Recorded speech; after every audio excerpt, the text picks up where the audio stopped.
ঘটনাটি হবে আনুমানিক ৭০ বছর আগের। ঘটনার সূত্রপাত হয় আমার আম্মুর দাদার সময়।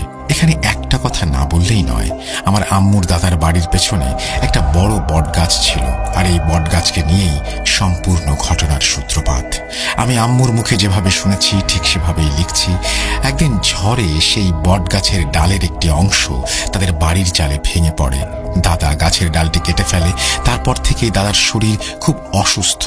দাদা নাকি মাঝে মধ্যেই স্বপ্ন দেখত অদৃশ্য কেউ তাকে বলতো, আমি তোর সব মোরগদের নিয়ে যাব। আমার দাদার ছেলে ছিল ১৭টা, কোনো মেয়ে ছিল না। দাদা স্বপ্নটা দেখার পর প্রথম দিকে কিছু বুঝতে পারেনি।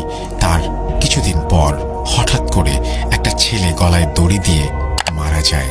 এভাবে পর্যায়ক্রমে ৪ জন মারা যায়, ২ জন পানিতে ডুবে, ৪ জন বাসায় গলায় দড়ি দিয়ে।